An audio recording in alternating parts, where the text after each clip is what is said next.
Yo, guys, welcome back to the live studio of MoVernie The Move. Beside me is food and travel writer.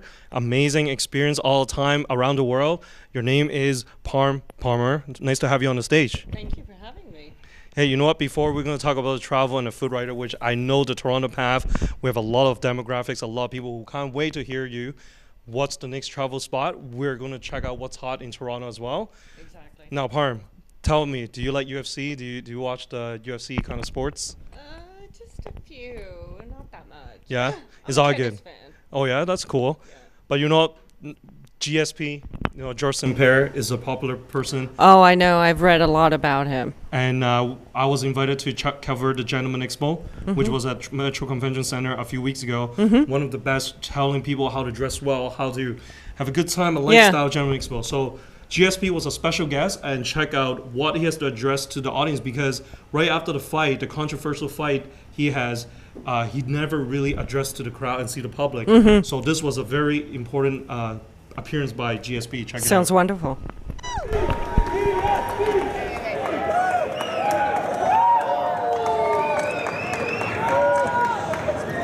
So as we were saying in the back there, this is a gentleman's expo, George, so you and I have to behave ourselves tonight. This is not you and I. Exactly. Give it up, man. George St. Pierre's in the house. So you've been out of the spotlight for a while, sort of coming in, coming out. What's the latest with you? What's going on? Well, now my knee. I was in rehab for my knee. Now I just started training again. I was always training, but more like fitness, musculation. That's why I got more muscle mass. But now I can get back to fighting training, like wrestling, boxing, and jiu-jitsu. I heard an interview that you did with Chael Sonnen talking about the muscle mass in particular. You and I have talked about the career of Roy Jones Jr. when it was dangerous for him to go up and down in weight. Do you feel different with all this weight on you? Is it harder to train, or is the speed still there? Do you have more power? How's it feeling? Yeah, I have definitely a lot more power now. I feel it when I hit pad. People says to me like I hit much harder right now, and I correct a lot of movement pattern that I used to do wrong, and now I correct it. So in order to correct it, sometimes you need to take a time off. To stop and kind of, when you do it again, it's like a new start. So it feels very good for me, but I don't have any problem because it's easier to put weight than to losing weight, I believe. So Parm, like GSP is just a really cool guy, very down to earth, genuine person. At the event, you can really feel the energy. But right now, he's not sure about his career, whether he should just end the career, retire, or whether he wants to continue. He's saying that it's going to take a lot of energy and effort physically. Yeah, And he's still quite young, isn't he? Yeah, he is, but he said like it's taking a toll. He wants to spend time with his family. Yes. So I wish him all the best, whatever decision he's making. So at the Exactly. same Gentleman Expo, Gentleman Expo, part of seeing GSP and Dress Nice is enjoying craft beer, enjoying Johnny Walker, Oh, all kinds of lovely. things. So Johnny Walker. gave Shame me, like, I a good wasn't there. personality. Huh? Shame I know. wasn't there. I know, but you're missing out. But there's always a next year. Exactly. So one of the places really good in Toronto established was BarChef. I interviewed the owner and chef, Frankie, cool guy. Oh, And I've been hearing fantastic things about that place. Yeah, like putting gastronomic and all these kind of ingredients Yeah, on a cocktail. he's quite famous. Yeah, Yes. he's well known in the city for his cocktails. Yeah, so he was there at Gentleman Expos, and I asked him questions about how to prepare a drink in different places, like such as Gentleman Expo, when there's a lot of crowd, how to generate the assembly line. Exactly. Versus when people chilling at his restaurant. Yeah, So check out my interview, and MoVernie is there too. Check out my interview with Frankie. cool.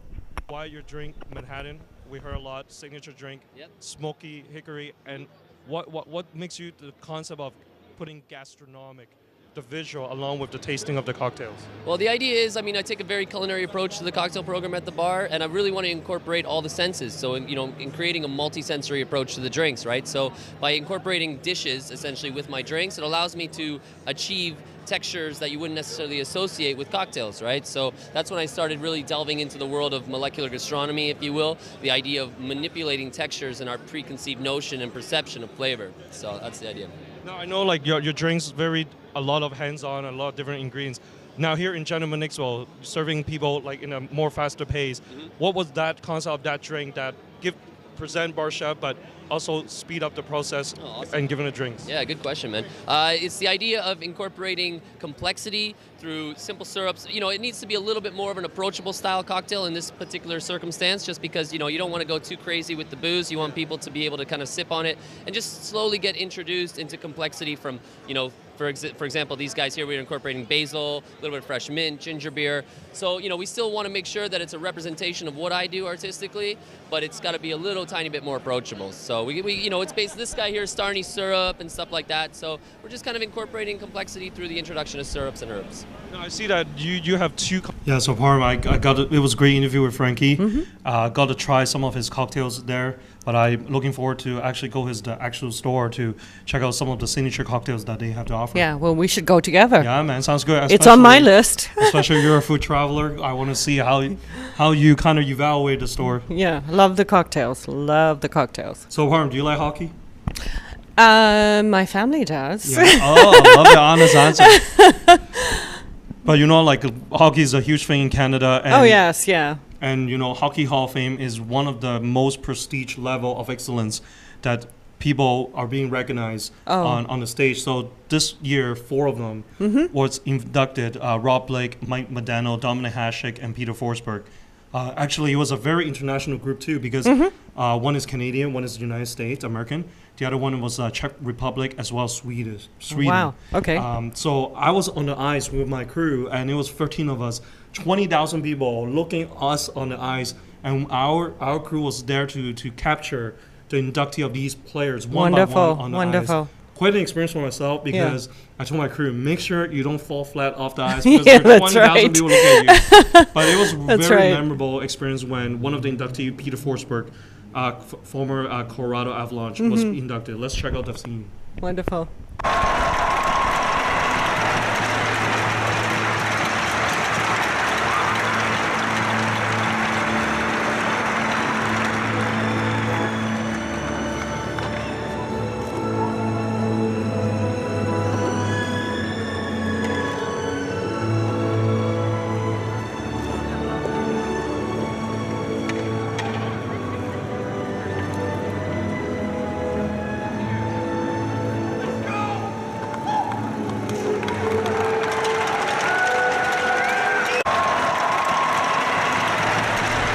You know, the special moment about Peter Forsberg is that there was a blue Maple Leaf logo, and basically he tried to walk around the Maple Leaf logo. So one of the hosts was like, "Well, what are you doing, right?" Yes. So Peter Forsberg was like, "I don't want to disrespect the Toronto Maple Leafs, so therefore I don't want to step on it during the ceremony." So That's nice very of him. thoughtful. And then he walked away the entire time. And you know what's special about to Peter Forsberg? Respecting the Toronto Maple Leafs fans.